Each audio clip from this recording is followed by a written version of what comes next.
Bonjour, bonsoir à tous. Oui, vous ne rêvez pas. C'est une femme d'âge mûr, entre guillemets, donc une mère de famille, qui est dans un lycée et qui porte un couteau. Vous ne rêvez pas, encore une fois. La scène est surréaliste. Au lycée, le Corbusier, à Poitiers dans les Yvelines, deux frères qui ne sont même pas scolarisés dans l'établissement, ils ne font pas partie de l'établissement, et leur mère se sont introduits dans l'enceinte donc du lycée, armés d'un couteau pour en découdre donc avec un élève ce vendredi. La mère et l'un de ses enfants ont été interpellés, tandis que le second a réussi à s'enfuir avant l'arrivée des forces de l'ordre. Comme l'a indiqué donc le parquet de Versailles, la mère de famille ne s'est pas montrée menaçante et les gardes à vue ont été levés. Alors je suis désolé, mais là c'est honteux que la mère de famille soit menaçante ou pas. Elle était dans un lycée, elle n'a rien à foutre dans un putain de lycée si elle n'est pas invitée par les surveillants ou autres. Et en plus armée d'un couteau. Non mais attendez, vous imaginez quand même, ils ont relâché une femme qui est rentrée dans un lycée illégalement et qu'en plus armée d'un couteau. Et que ce lycée n'a rien à voir avec ses enfants. En plus. Non mais, ces gens-là là, devraient être en prison. Ils ne devraient pas être dehors.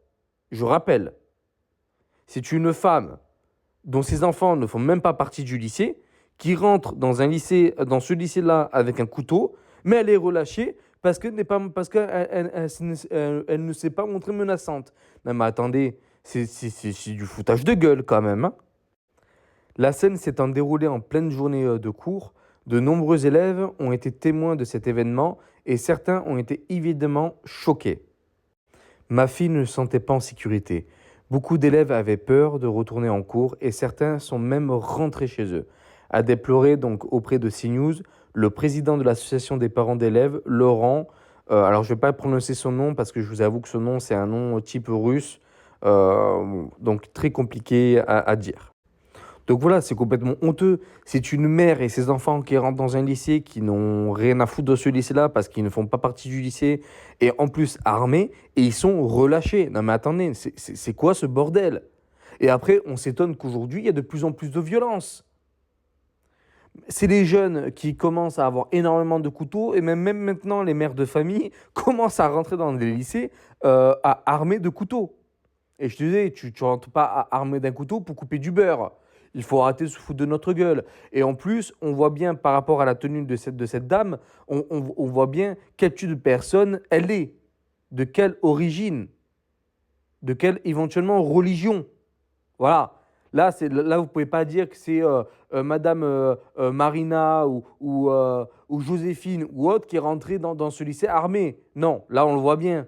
Par contre, si ça aurait été on va dire ça comme ça, entre guillemets, un blanc qui serait rentré, ou une blanche, hein, peu importe, hein, un Français ou une Française d'origine occidentale ou autre qui serait rentré dans un lycée armé d'un couteau, là par contre, nous on aurait fini en prison. Voilà, hein. C'est une justice à deux vitesses. C'est tout ça. C'est que ça. Voilà. C'est une justice à deux vitesses. Quand c'est un blanc qui fait un truc, on a directement son nom, son prénom et limite son numéro de sécurité sociale. Et en plus, cette personne-là est souvent enfermée en prison, etc. Et par contre, quand c'est quelqu'un avec des origines, là par contre, ah non, hein, là il faut pas, hein. Enfin bref, c'est une honte, une honte. Voilà, moi personnellement, là je porterai plainte si j'étais les parents. Je porterai plainte parce que ça serait, ce n'est pas normal qu'une personne qui rentre dans un lycée, qui n'a rien à foutre dans le lycée et qu'en plus armée d'un couteau, soit relâchée. Voilà. Donc n'hésitez pas à commenter, liker, partager, à vous abonner. Je vous remercie et à bientôt.